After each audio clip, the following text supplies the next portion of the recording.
Jedi utilise la force pour la connaissance et la défense. Jamais. Ce sont des clients très importants, ils ne peuvent pas attendre. Eh ben, ils vont apprendre. Nous avons juré de protéger jusqu'à la mort la pierre du temps. Et j'ai juré de plus manger de glace, mais Pareil qu'on a créé un parfum pour moi. Ah, ça nous botte tous de t'entendre dire ça. Il faut avouer que voir Donnie massacrer un nazi, c'est presque aussi chouette que d'aller au cinoche. Bienvenue dans ce nouvel épisode de LCDS. LCDS, c'est le format critique de la nuit des sorties où l'on parle d'un film ou d'une série. Et pour ce faire, je suis accompagné de Al. Bonsoir Al. Bonsoir Ista, comment ça va? Oui, ça va et toi? Ça va très bien, écoute, heureux de parler de Ferrari avec toi, de Michael Mann, quand même, grand cinéaste. Et ouais, bah ça va être cool, ça va aller à 200 à l'heure. Voilà, petite ref, parce que voilà, il y a des courses. Il y a des courses, il y a des Ferrari, c'est des voitures. Ah oui, Et à l'heure où on enregistre, on est à quelques heures d'une grande cérémonie qu'on va suivre ensemble. Je me suis levé tôt, je vais me coucher tard. Là, c'est une grosse journée. Là, je suis qu'à la moitié du trajet. Là. Moi, c'est bon, j'ai fait une sieste pour être en forme. Putain, j'ai pas eu le temps, moi, mais bon. Et j'ai fait pire que ça, mais je tiendrai, je tiens au thé, donc des petits thés. À la recommandation de thé aussi, parce que voilà, c'est la deuxième recommandation de thé de ce podcast. J'ai fait thé au jasmin, évidemment, classique. Toujours miel, citron, et ça passe. Passez une bonne soirée. Ça marche bien, ça te rebooste, ouais, un petit thé, tu vois, ça te met bien, parce que tu vois, le café, moi, j'aime pas, parce que déjà, c'est pas très bon, au niveau goût, et surtout, c'est trop fort, la caféine, tu vois. Ouais. Mais tu sais que moi, j'ai des tisanes, moi, là, c'est ça le problème, ça fait dormir, ça. C'est le problème. Ouais, bah tisane c'est bien pour dormir. En vrai, ouais. tu te mets genre 1 heure avant de dormir, tu te fais une petite tisane, tu le bois un peu chaud et tout tranquillement. Après tu vas aux toilettes, tu vas dormir. Bon, je sais pas où on est parti là sur le thé. Mais ouais, toi t'es content de parler de Ferrari? Bah écoute, ça m'intéressait, mais c'est plus pour l'acteur. Moi, je connais pas beaucoup Michael Mann. J'ai pas vu grand chose de sa filmographie, donc j'ai pas vraiment d'avis sur le réalisateur. Après, peut-être le sujet, toi, t'aimes peut-être bien les Ferrari, les voitures. Non, je suis pas spécialement un fan d'automobile, mais les films de course, j'aime bien ça. Généralement, j'avais bien aimé Ford versus Ferrari, Le Mans 66. Bah, c'est le même film. Enfin bref, voilà. Rush, c'était cool. Grand Turismo l'année dernière, j'avais plutôt bien aimé. Donc, oui. voilà. Et Fast and Furious, t'adores? J'adore. Non, mais je rigole. Mais c'est marrant. Ça te fait rire. Bah écoute, on va se lancer. On va peut-être commencer par présenter quand même Michael Mann avant de faire la production du film. Donc Michael Mann, grand cinéaste quand même des années plutôt 90, parce qu'il a commencé dans les années 80, mais même 70 peut-être un peu avant. Parce que je crois que 78, quelque chose comme ça, ouais. Ouais, parce qu'en fait à la base il travaillait à la télé. Enfin, il faisait des séries de télé pendant une dizaine d'années. Hein. Il avait fait Starsky et Hutch, c'est des trucs comme ça à l'époque, voilà. Avant qu'il fasse ses premiers films, et après il a fait aussi des films des TV, des téléfilms, parce que bon, voilà, il avait des succès plus ou moins bons en salle au début, parce que voilà, on va dire que Michael Mann, il arrivait à un moment où, dans les années 80, c'était la fin c'était le nouvel Hollywood, c'était fini, hein, donc c'était le retour des studios. On va dire, c'est un peu eux qui faisaient la loi et c'était pas trop les réalisateurs, tu vois. Donc ça a été difficile pour lui de se faire sa place quand même. Mais voilà, lui, il est surtout connu pour ses polars, voilà, des films policiers. Je pense que Hit, c'est quand même son film le plus marquant, le plus connu, voilà, le plus reconnu. Mais il a aussi fait une série dans les années 80 qui s'appelle Miami Vice. Je sais pas si tu connais, Deux flics à Miami. Ah oui. Voilà, qui est très connue. Et cette série, c'est un peu elle qui va déterminer en tout cas une grosse partie de l'esthétique polar des années 80-90, de ces années-là. C'est d'ailleurs cette série qui va beaucoup inspirer les GTA, par exemple, les Grand Theft Auto, dans leur ton, visuellement, ça a beaucoup inspiré GTA, Vice City, je pense que tu vois un peu le jeu. S'il y a Vice, c'est pas pour rien. Je sais pas, mais voilà. Et voilà, Michael Mann, c'est un cinéaste qui aime beaucoup filmer dans des grandes villes, des grandes mégalopoles. Voilà, il filme beaucoup les villes, il a une façon très intéressante de les filmer. Bon voilà, Hit, après Hacker, Collatéral, enfin voilà, c'est surtout dans des grandes mégalopoles. C'est un cinéma assez froid, même s'il y a un vrai travail sur les couleurs, hein, je trouve Michael Mann, surtout dans ses premiers films, dans Manhunter par exemple, il y a un vrai travail sur la couleur, le rouge, le bleu surtout, parce que le bleu c'est dans énormément de ses films, ça revient, que ce soit dans Hit, Révélation aussi, il y a toujours des teintes très bleues, très très beaux, jusqu'à qu'il passe au numérique avec Collatéral, et ça va être un gros passage au numérique, puisque ça aussi, il va beaucoup inspirer beaucoup de cinéastes dans son passage au numérique et dans l'esthétique qu'il en fait. Il va beaucoup inspirer les gens, et par contre, il va perdre un peu ce côté bleuté qu'il avait jusqu'à Collatéral, qui est très bleu aussi, et après ça va être plus des teintes sépia, voilà, mais c'était juste pour en parler. Il a une utilisation aussi très spéciale de la musique, voilà, il utilise beaucoup des sons préexistants, tu vois, qui existent déjà, et qui va utiliser dans son film de manière parfois un peu bizarre, des fois c'est assez déconcertant, mais surtout qui va traduire un peu l'état d'esprit d'un personnage. Voilà, il y a un côté sensoriel beaucoup dans ces films. Il y a souvent ces moments aussi suspendus un peu dans le temps, où le personnage, il se pose des questions. Je pense à Ali, au bout d'un moment, il est en Afrique et il court en Afrique, et il voit tous ses enfants, il y a tous ces ralentis un peu, alors que c'est un cinéma très réaliste, le cinéma de Michael Mann, tu vois, mais il y a toujours ces moments un peu oniriques, voilà. Et ce qui l'intéresse, c'est surtout traiter certains types de personnages. Michael Mann, le personnage mannien, comme on l'appelle, c'est souvent, c'est tout le temps un personnage masculin, comme le personnage principal, qui est tout le temps dans le contrôle, on va dire, qui est dans le contrôle de ses émotions, qui est dévoué à son travail, et qui est d'ailleurs souvent le meilleur dans son domaine. Dans Hit, Al Pacino, c'est le meilleur, un des meilleurs policiers pour traquer les bandits, et Robert De Niro, c'est le meilleur dans ce qu'il fait, dans les braquages et tout, et c'est la même chose dans Hacker, c'est la même chose dans Public Enemy, c'est la même chose dans Collatéral, où Tom Cruise, c'est l'agent le plus, l'assassin le meilleur dans son travail, et qui est lui aussi totalement dans le contrôle, ils ont toujours des côtés assez obsessionnels, et qui sont souvent très solitaires, parce que c'est des gens qui sont dévoués à leur travail, qui sont dans le contrôle total, et ça affecte souvent leur vie privée. Donc leur vie privée, ouais, d'accord. Donc voilà, il y a un rapport à l'affect compliqué de ces personnages-là, mais il y a toujours une romance, par exemple, pour illustrer ça, toujours une relance entre un homme et une femme, qui est souvent compliquée. Bon, ça se finit plus ou moins bien ou pas, mais dans ces films, mais souvent c'est ça, c'est un personnage qui a du mal à conjuguer sa vie professionnelle et sa vie romantique, sa vie privée, tout simplement. Voilà, les femmes, ils sont un peu moins mises en avant, ça dépend des films, mais souvent c'est quand même un cinéma assez masculin, quand même, le cinéma de Michael Mann, même s'il y a des films où il y a des personnages féminins quand même qui sont un peu mieux, mais voilà, c'est quand même un film qui porte pas mal sur le masculin. Et voilà, et toi, qu'est-ce que tu penses un peu des films de Michael? T'as vu Collatéral, toi, il me semble? J'ai vu Collatéral, mais je l'ai vu à l'époque, quand il est sorti, donc ça fait très très longtemps. Là, je me souviens juste que Tom Cruise était trop bien dans ce film-là. Il était à contre-courant de ce qu'il faisait habituellement. Ouais, donc c'était cool de le voir comme ça. Un gros tueur froid et tout, comparé à Jamie Foxx, qui lui était un gars sympa, quoi. Ouais, moi je me suis tapé pas mal de ces films que j'avais pas vus, j'en ai déjà vu. Ouais. Mais ouais, enfin voilà, Hit, c'est un des meilleurs films policiers de tous les temps. Voilà, c'est vraiment ces personnages qui rendent. Bon, il a une mise en scène qui est très très très bonne. Je pense à la scène de la fusillade dans Hit. C'est une des scènes de fusillade les meilleures que j'ai vues de toute ma vie. Franchement, je te conseille de regarder, tu verras. Mais quand la fusillade elle arrive, ça dure 15 minutes, je crois, 10-15 minutes. Ouais, quand même. Okay. Mais le travail du son et tout, c'est un truc de fou, quoi. T'as l'impression que t'es dedans, quoi, dans la scène. Et enfin bref, voilà, moi je trouve qu'il a fait des super films. J'ai découvert un film qui s'appelle Manhunter, Le Sixième Sens, du coup, qui est la première adaptation des aventures d'Hannibal Lecter, voilà, qui est Dragon Rouge. Et ouais, là c'est super aussi, c'est un super film policier où t'as Will Graham, un personnage qui se met dans la peau du tueur pour pouvoir le rechercher et tout. Enfin, c'est super. Voilà, il a fait des super films, des super polars, jusqu'à même dans son passage au numérique, voilà, où il y a plus il est passé de l'argentique au numérique, et là, ouais, il y a un changement un peu d'esthétique. Et même son dernier film qu'il avait fait, Hacker, c'était un film vraiment expérimental.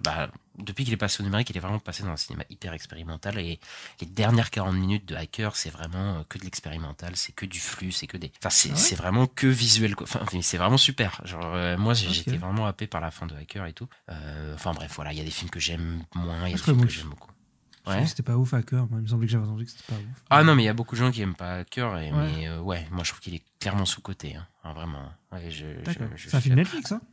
Non, c'est pas du tout un film Netflix, Hacker. Alors je confonds peut-être. Je crois qu'il est disponible maintenant sur Netflix ou un truc comme ça, mais ouais, je confonds avec autre chose. En 2015, ouais, non, il avait pas fait ça.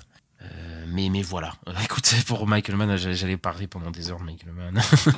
Voilà. Vas-y, hein, Il y a plein de choses à dire. Oui, non, mais voilà, mais c'est juste pour le présenter. J'en reparlerai, sûrement dans la critique. Ouais. Mais voilà, on peut passer à la production du film. Du coup, on parle de Ferrari, donc son nouveau film, 9 ans après le dernier. Du coup, Ista, est-ce que tu peux nous parler un petit peu plus du projet ? Oui, alors Ferrari, c'est un projet que Michael Mann voulait monter depuis des années. Alors, ça s'inspire du livre Enzo Ferrari, The Man and the Machine de Brock Yates, qui a été publié en 1991. En 1993, le cinéaste envisage Robert De Niro dans le rôle d'Enzo Ferrari et met le projet Xnagn et il a fait reparler de lui en 2002. Il a d'abord évolué un temps sur une autre voie pour devenir Le Mans 66, donc le film de James Mangold. C'est ça, Ford versus Ferrari, qui est un autre type. Enfin, là, c'est vraiment un autre type de film. C'est pas là du tout la même chose. Et moi aussi, j'aime bien. J'aime bien Le Mans 66. Cool. C'est un film. Voilà, moi aussi, j'avais bien plu à l'époque quand il était sorti. C'était une belle histoire quand même. Ouais, pareil, j'avais beaucoup aimé. Et donc, celui-là, il est produit par Michael Mann au final. Et donc, en 2015, Michael Mann relance son projet et un tournage est évoqué pour 2016 avec Christian Bale dans le rôle d'Enzo Ferrari. Mais faute de financement, le film stagne à nouveau et ensuite il est de nouveau mentionné en 2020 quand il est annoncé qu'un script a été finalisé et que Hugh Jackman est en négociation pour le rôle principal. Donc ouais, il y a eu 3 acteurs, il a pensé à 3 acteurs pour incarner le rôle pendant... Bah après voilà, c'est un projet de 30 années quand même, hein. Donc voilà, c'est assez fou quoi. Et donc en février 2022, le casting est annoncé, le casting est remanié et finalisé. Donc c'est Adam Driver qui au final interprétera Enzo Ferrari et Penelope Cruz qui jouera sa femme Laura. Donc c'est un film avec un budget de 90 millions de dollars. Il est présenté à la sélection officielle à la Mostra de Venise de 2023 et il est sorti là sur Prime Video en France. Ouais, il y a une grosse partie des financements. Je crois que le film se faisait pas si Amazon finançait pas le film. Ouais. Et 90 millions pour maintenant. Voilà, hein, pour Michael Mann qui a pas fait de film depuis 9 ans. Et en plus, ses derniers films, c'était pas des... Voilà, hein, c'était... Hacker, ça a floppé hein, très, très gravement au box-office. Donc, aucun studio aurait payé ça si c'était une plateforme, quoi. Enfin, c'était pas Amazon, quoi. Et donc en France, comme ils veulent pas respecter la chronologie des médias, bon, bah voilà, chez nous, il sort que sur Prime Video, malheureusement. Donc, pas merci Amazon. Du coup, 90 millions, quand même une belle somme pour ce film. C'est vrai, un beau budget, ouais. Et toi, tu l'attendais un peu le film ou pas du tout ? T'avais vu des bandes annonces, des trucs et tout, ou pas du tout Si, un petit peu l'année dernière, quand j'avais vu les premières photos de tournage de Adam Driver en Ferrari, où il avait un look complètement différent d'habitude. Et je me suis dit, ça peut être intéressant. En plus, Michael Mann, il a quand même une bonne réputation. Voilà, c'est un bon réalisateur, tout ça. Donc, moi j'étais curieux quand même, j'avais envie de le voir, mais c'est surtout pour Adam Driver, moi. Ok, je peux comprendre. Après, je pense que le film peut-être que, tu vois, il recherchait peut-être des récompenses ou des trucs comme ça, mais bon, la réception était un peu mitigée, tu vois. Peut-être qu'Adam Driver, il aurait eu sa nomination, deuxième, je crois, parce qu'il avait déjà été nommé une fois. Bref, mais voilà, ils ont un peu rien eu. Et on va vous dire ce qu'on en pense. On va attaquer la critique, Ista. Ouais. Mais juste avant, la bande-annonce. 2 objets ne peuvent jamais occuper le même espace. Au même moment. Enzo. Va leur montrer qui est le plus fort.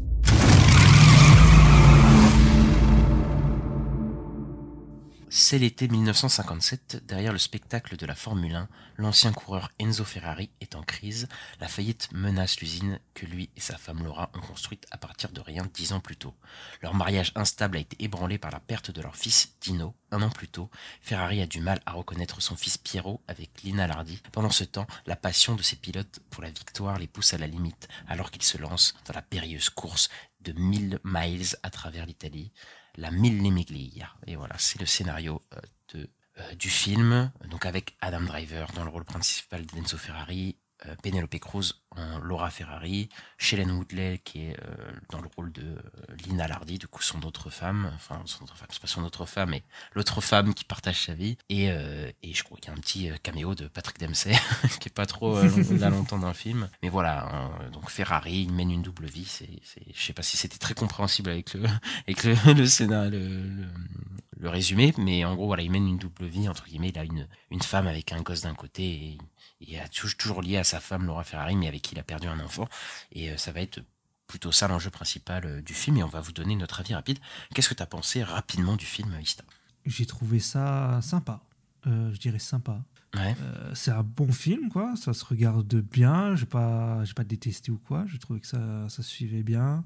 Mais je trouve pas le film incroyable, parce que j'étais pas non plus à fond dedans, quoi. Je trouve par contre que Adam Driver, je suis pas déçu d'Adam Driver dans le rôle de Ferrari. Je le trouve super. Par contre, j'ai peut-être un petit souci avec le personnage de Penelope Cruz, qui je trouvais vénère tout le long du film, et en fait n'évolue pas vraiment. Ouais. Et que c'est un peu dommage, quoi.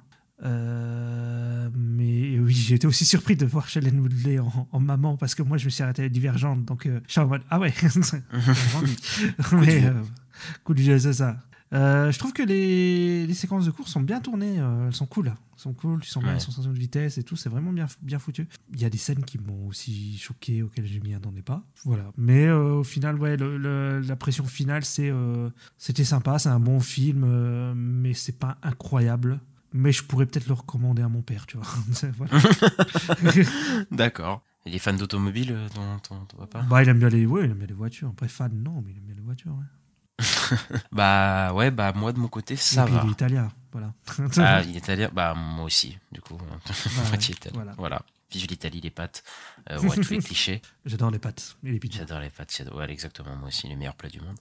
Mais pour dire mon avis rapidement, moi aussi, ça va. Je trouve ça va, voilà. Je trouve que Michael Mann, il a fait bien mieux, mais bon, il a passé son prime depuis un moment. Je trouve que c'est assez surprenant comme film, parce qu'il est pas du tout dans la lignée des derniers films de Michael Mann, dans ses expérimentations et tout. Je trouve que formellement, le film se tient quand même bien.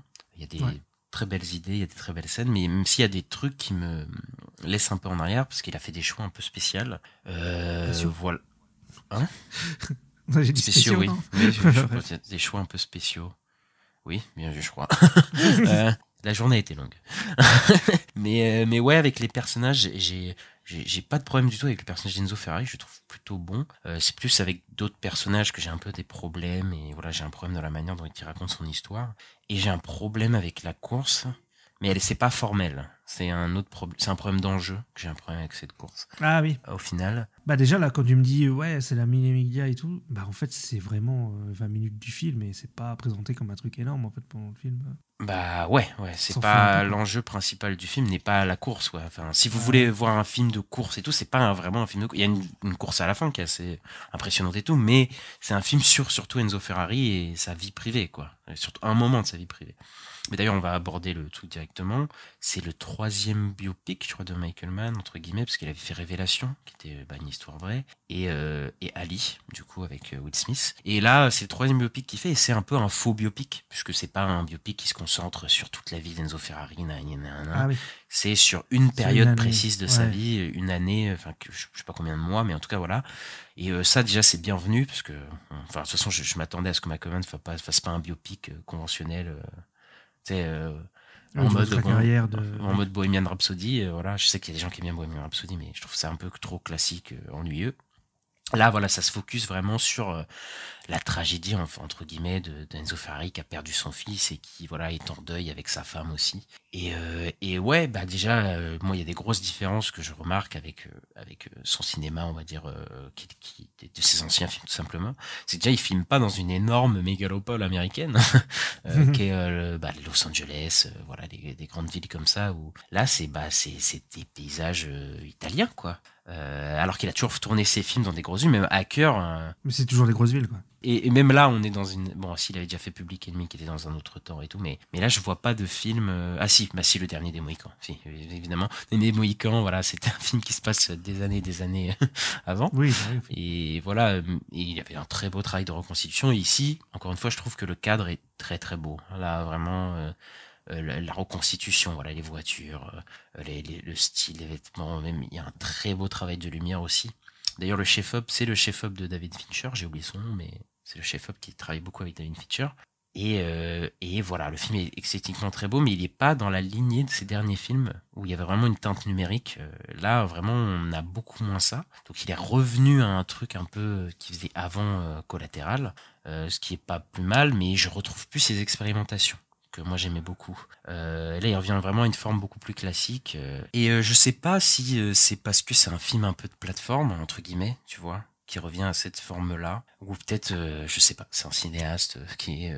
je pense que c'est peut-être possiblement un de ses derniers films. Hein. Michael Mann, il a plus de 80 ans maintenant. Donc je sais pas, peut-être qu'il a voulu revenir à une forme de classicisme et tout. Même si on retrouve ces gimmicks, hein, certaines gimmicks visuelles. Donc par exemple, il y a des très gros plans sur les visages à certains moments. Ça c'est très Michael Mannien. Voilà, il y a beaucoup de narration visuelle. Je pense à un moment où le personnage de Penelope Cruz comprend quelque chose. Enfin voilà, je sais même pas du spoil en vrai, parce que c'est un enjeu du film que tu sais qu'il va arriver, mais quand elle comprend qu'il a une double vie, c'est que de la narration visuelle.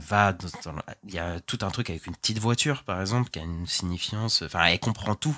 Tu vois, le personnage de Penelope Cruz comprend tout à partir d'une petite voiture, et nous on comprend tout de ce qu'elle comprend à ce moment-là, tu vois. On retrouve beaucoup de ces trucs-là, mais le film est formellement très beau, et je pense que tu vas peut-être dire que non, mais je pense que oui, je pense. Oui, non, mais moi je l'ai trouvé plutôt... Ouais, je l'ai trouvé bien.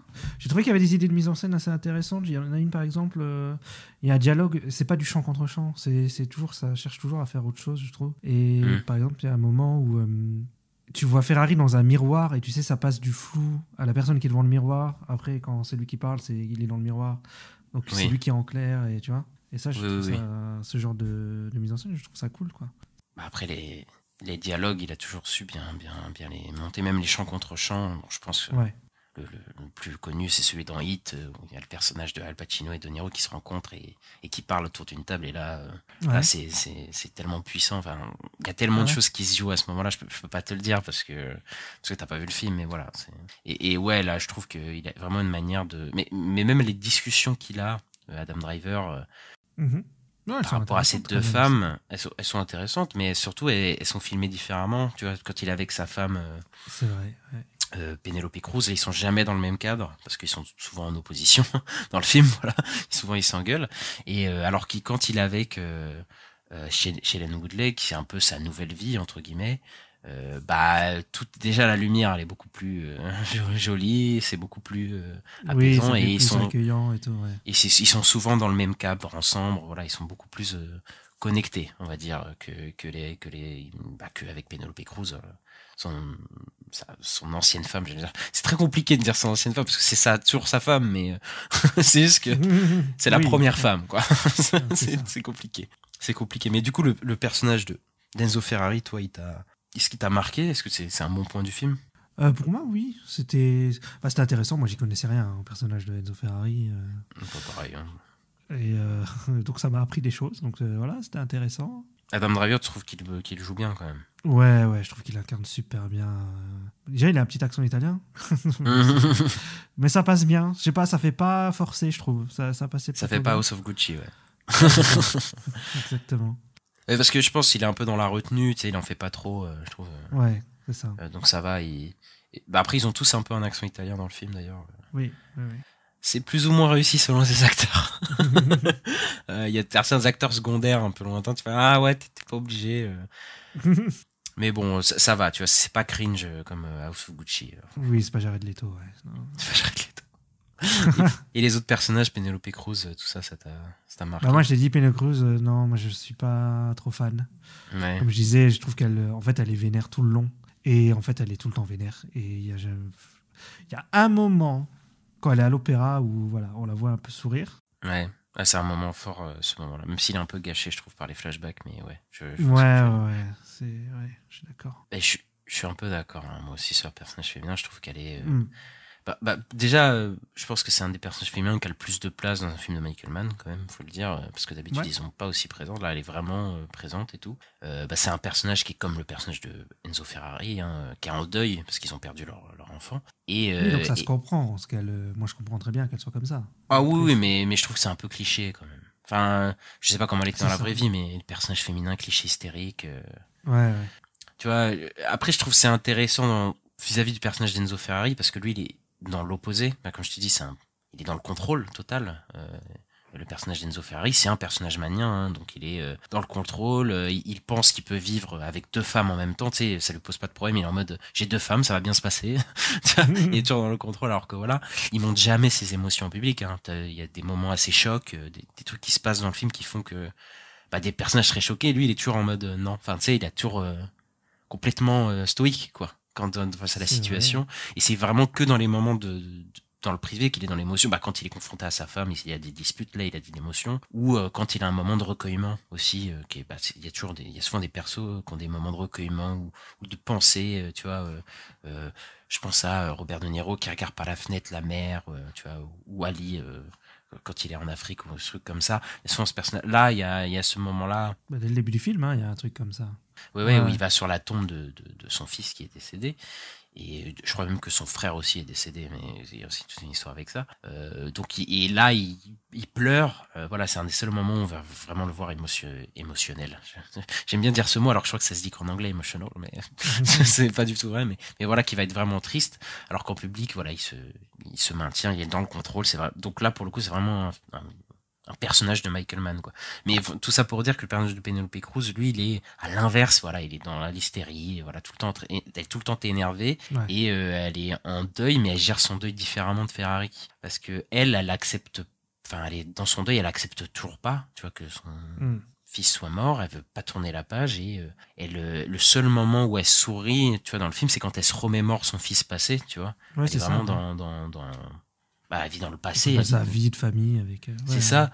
Alors que lui, il a une nouvelle vie, entre guillemets, tu vois. Lui, il veut vivre avec sa nouvelle femme quand même, tu vois. Donc lui, il a accepté un peu de vivre, alors qu'elle se laisse dépérir vraiment, quoi, son personnage, quoi. Mais il y a des scènes un peu clichés entre eux, un peu nulles, je trouve.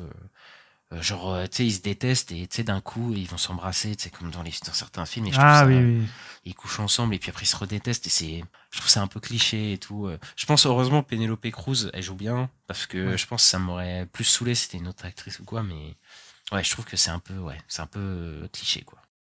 Ouais, je suis d'accord. Moi, c'est vraiment le point noir du film, hein. C'est ce truc-là. Hein. C'est ce truc-là où j'ai un peu de mal. Après, il y a peut-être aussi les pilotes parce qu'au final, ils te font tout un setup sur un pilote là qui s'appelle Portuga. Oui, mais je trouve que c'est vite mis de côté aussi, ça. Voilà, c'est ça, c'est très très vite mis de côté. C'est un des problèmes, je vais l'aborder tout de suite, il y avait d'autres choses à dire, mais voilà, on va aborder les trucs tout de suite. Il y a un problème d'enjeu à la fin, parce qu'en fait, les enjeux principaux du film, c'est la vie de Ferrari, sa double vie, son fils, tu sais, comment il va gérer tout ça. Et en fait, quand t'arrives à la course, moi, les pilotes, je les connais même pas, en fait. C'est ça. Je les connais pas, genre, je te parlais c'est juste qu'ils ont une femme, quoi, Mais ouais, tu sais, à la fin, ils ont une petite scène où ils disent au revoir à leur femme ou quoi, mais il n'y a pas de focus sur la course, sur les enjeux de la course. On sait que, par exemple, l'enjeu de la course, c'est que il faut que Ferrari gagne, sinon ils vont, tu sais, ils vont faire banqueroute, quoi. Ils sont dans la merde. Mais bon, l'enjeu principal du film, il est pas là. Et aussi, il y a pas de suspense. Enfin, moi, je suis en 2024, je sais que Ferrari va subsister, tu vois. Je sais que ce qui va se passer, tu vois. Je suis pas bête, tu vois. Donc c'est assez dommage à ce niveau-là, quoi. Que tout le climax, ça me rappelle ce qu'on avait dit sur Dune 2, sur le problème de climax à la fin, parce que l'enjeu émotionnel est pas là.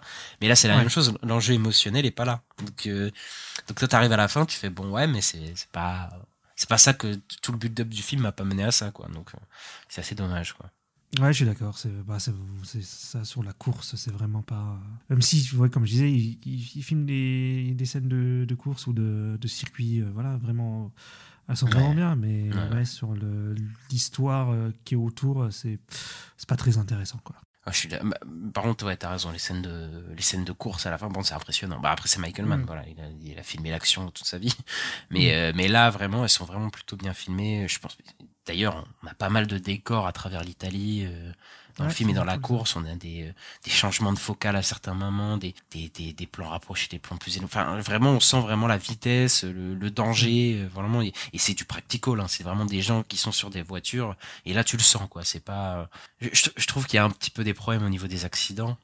Parce que, bon, il va y avoir un accident ou deux dans le film et elles sont extrêmement violents, hein, les accidents, je préviens juste les gens, hein, pour le coup.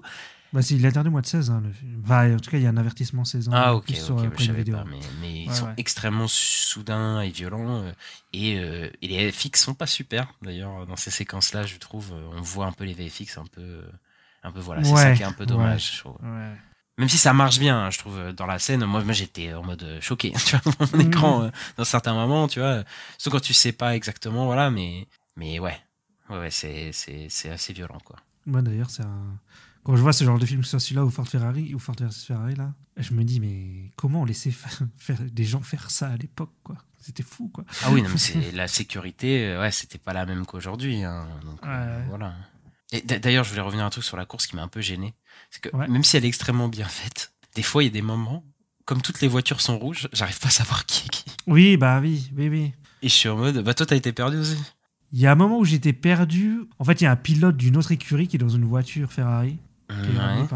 Et tu sais, il y a un mec qui le regarde et qui fait oh là là, mode. Oui, il fallait pas. Voilà, fallait pas faire ça et tout.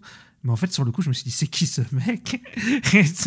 Ah oui, mais c'est son rival, quoi, tu sais, de je sais plus quelle ouais, mais écurie, c'est pas trop. Mais en fait, c'est pas assez top, ouais, t'as raison. En fait, on s'en fout. À ce moment-là, moi aussi, je trouve que c'est pas si important dans l'histoire, quoi. Bah ouais.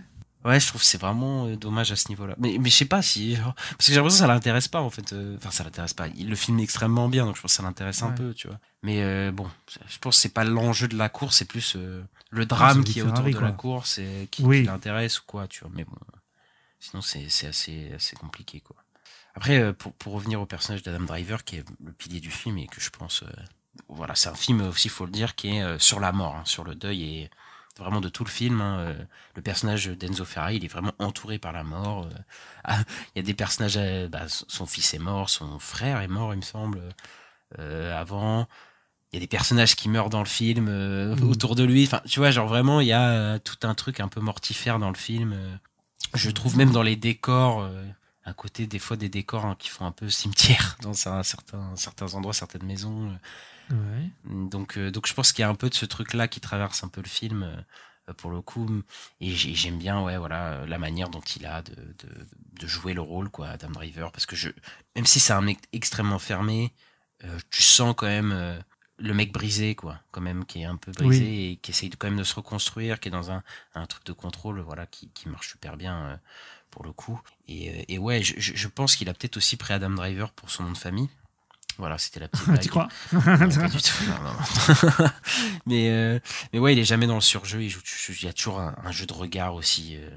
Tu sais, à chaque fois qu'il y a un moment d'émotion, il remet ses lunettes pour pas montrer ses émotions. Voilà, je le trouve super. Voilà, c'est vraiment l'attrait principal du film pour le coup. Et voilà, il est tiraillé par deux femmes. Il est tiraillé par deux enfants aussi, parce que par son nouvel enfant et l'enfant qu'il a perdu. Oui, et tu vois, voilà, c'est ces deux enfants, ces deux femmes en opposition, ces deux enfants un peu en opposition, mais qui n'ont pas forcément à l'être, tu vois. Et voilà, il y a aussi le côté professionnel qui, comme dans chaque film avec un personnage manien, va déteindre sur la vie sentimentale du personnage, quoi. Mais du coup, c'est vraiment ça qui m'intéresse dans le film, plus que la course, voilà. J'aime beaucoup aussi les jeux de lumière, sa femme est toujours dans, je sais pas si je l'ai déjà dit, mais sa femme, Penelope Cruz, est toujours dans l'ombre, quasiment. Ouais. Même il y a un moment, elle veut pas qu'il allume la lumière, d'ailleurs. Oui, c'est vrai. Elle est en bad, alors que l'autre est vraiment dans la lumière, elle a des beaux jardins, tu sais. Enfin, vraiment. La verdure et tout. Ouais, c'est vraiment idyllique, quoi, pour le coup. Et voilà, je trouve que ça marche plutôt bien, voilà. Il y a juste regret, je trouve. Je parlais des flashbacks tout à l'heure. La scène de l'opéra, c'est encore un moment un peu onirique dans ce film, tu sais. Ouais. Et je trouve que les flashbacks, c'est un peu pompeux. D'habitude, il en fait quasiment jamais, hein, je crois, dans son cinéma, les flashbacks. Et je trouve que c'était pas nécessaire. On avait capté, tu sais, quand Adam Driver il est triste, il pense à son fils, tu vois, et que l'autre elle pense à son fils aussi. Enfin, tu sais, là, ça appuyait quelque chose qui avait pas besoin d'être appuyé. Et là, pour lui, qui a une mise en scène parfois irréprochable, là, je trouve ça un peu compliqué, quoi. Ouais, c'est vrai que c'est pas fou ce genre de scène, effectivement. Ça fait peut-être un peu trop, ouais, un peu trop poussif, ouais, un peu trop pathos. Un peu trop pathos, ouais. Ouais, pour le coup, moi, c'est plutôt un bon film. Voilà, il y a toujours une genre de fin aussi chez Michael Mann, une fin ni trop positive ni trop négative. C'est en général dans ces films, c'est un peu amer à la fin du film, quoi. Ça se finit ni bien ni mal, et là, c'est un peu ça aussi, quoi. Je vais pas spoiler, mais voilà, il n'y a pas de truc qui se finit bien entièrement ou de mal entièrement, tu vois. C'est un truc, voilà. Oui, d'accord, ok, ouais. Et parfois, là, il a pas peur aussi de laisser une situation potentiellement irrésolue. Je ne dirais pas quoi, mais pour ceux qui ont vu le film, on a compris, quoi, sur certaines relations qu'il a avec des personnages. Mais voilà, c'est ce que j'ai à dire à peu près sur le film. C'est pas le plus intéressant de Michael Mann. Je trouve qu'il y a des fautes au niveau de certains personnages, comme j'ai dit. Même si formellement, ça reste un film assez solide. Voilà, c'est pas mon film préféré de Michael Mann, personnellement. Alors, moi, je peux pas vraiment dire, mais parce que j'ai pas vu beaucoup d'autres films et je m'en souviens plus beaucoup. Donc, ouais, mais bon, là, de ce que j'ai vu, pour moi, c'est un film ok, tu vois, c'est un film, il est bien, mais par contre, j'ai été surpris quand même par certaines choses. Il y a des, comment on dit, il y a des scènes assez violentes et là, je me suis dit, ils sont vraiment ressortis gagnants des procès de ce truc-là, parce que quand même, c'est un truc de fou ce qui s'est passé. Ça m'a appris des choses, c'est pour ça que j'ai dit que ça m'a appris des choses, voilà. Mais au final, je trouve que au niveau du biopic, de ce qui s'est passé, tout, en fait, ça raconte quand même pas grand-chose. Tu sais, à la fin, souvent dans les films biopics, t'as plein de textes et tout qui te disent, il s'est passé ci, il s'est passé ça, ce personnage, il est passé comme ci, il est passé comme ça. Et en fait, là, t'as juste un truc, et puis après, ça dit fin du film générique. Et ça m'a mais après, moi, ça me dérange pas, parce que tu sais... Non, ça me dérange pas non plus. Mais comme le film est un peu un faux biopic, ouais, tu vois, ça raconte vraiment un moment de la vie de Enzo Ferrari, et voilà, c'est pas si dérangeant, je trouve, pour le coup. On n'a pas parlé de Shailene Woodley, mais bon, c'est pas incroyable son rôle, je trouve aussi. Tu vois, c'est pas le rôle le plus intéressant, alors qu'elle était dans Misanthrope, par contre, l'année dernière, où là c'est bien mieux, pour le coup. Oui, elle a un rôle bien meilleur. Mais voilà, on en a fini à peu près. Et ben, on va passer, avant de finir, aux avis rapides. Alors, tu veux l'avis positif ou négatif pour commencer? Positif. L'avis positif. La scène de l'accident sera l'une des plus marquantes de l'année. Ce ralenti, entre parenthèses. Idem pour l'interprétation d'Adam Driver, impérial. Et ouais, je suis bien d'accord pour le coup, là, c'est scène de l'accident, elle m'a bien retourné la gueule, et Adam Driver en avait dit qui était impérial. Ouais, j'avoue que les deux points positifs sont, oui, vraiment des points positifs, effectivement. Ensuite, alors on a 2 avis négatifs. On a des Italiens qui parlent anglais avec, pour certaines, un accent espagnol, c'est pénible. Alors bon, je le trouve un peu dur. Mais c'est vrai qu'il y a certains acteurs tu sais, qui ont un accent un peu italien, mais un peu bizarre, des fois. Oui, oui. Que c'est pas les acteurs c'est principaux. des Américains qui parlent avec un accent italien, donc oui. Ouais, tu le sens des fois, c'est un peu bizarre. Il y a quelqu'un qui a juste dit 2 mots, il a dit Amazon déprime. D'accord, ok. Et c'est vrai que j'aurais aimé le voir au ciné, quand même, ce film, c'est un peu déprimant, quand même. Ouais. Je sais pas s'il parle spécialement de ça, mais... Oui, je pense peut-être qu'il parle du film qui dit que c'est de la merde, mais voilà, juste le truc qui m'avait fait rire, parce qu'Amazon Prime, Amazon déprime, bref, voilà, tout ça est compris. Bon, voilà, on va se quitter, Ista, mais avant de se quitter, on va parler de quoi la semaine prochaine, le prochain mardi, Ista? Le prochain mardi, on va parler d'un film avec un gros monstre qui est japonais, mais qui a été fait par un Américain. C'est le Godzilla de 2014 par Gareth Edwards, qui a lancé le Monsterverse. Et ouais, on prépare Godzilla versus Kong, ou X-Kong, pardon. X-Kong. D'ailleurs, j'ai entendu un truc, c'est que le X est silencieux, donc il faut dire Godzilla Kong normalement. Le X est silencieux, d'accord. Et dans quelle langue un X est silencieux? C'est bizarre. Alors délire. Mais voilà, Godzilla Kong, voilà. On prépare ça. Et ouais, on va revenir sur Godzilla, mais on va revenir plus globalement sur pas mal de Godzilla, sur notre rapport à Godzilla, tout ça, au Monsterverse. Et on aura peut-être un invité de choix, Ista, donc... Restez connectés. Putain, j'aime pas dire ça, j'ai l'impression d'avoir 50 ans. Restez connectés, ça paraît rien. C'est vraiment que les vieux qui disent ça. Bah oui, personne ne dit ça. Bah voilà, je suis vieux, c'est officiel. On dit plutôt, abonnez-vous, activez la cloche, non? Je sais pas. Rendez-vous quoi? Abonnez-vous, activez la cloche. Ouais, putain, bah, ça c'est très actuel, ça. Bah voilà, abonnez-vous sur toutes nos plateformes, enfin selon votre plateforme, pardon. Suivez-nous sur les réseaux sociaux, @la nuit des sorties, le petit pouce en l'air, les 5 étoiles, ça fait toujours plaisir. Et on se retrouve vendredi pour les news de la semaine. Et ciao. Arrivederci. Ciao, mamma. À plus.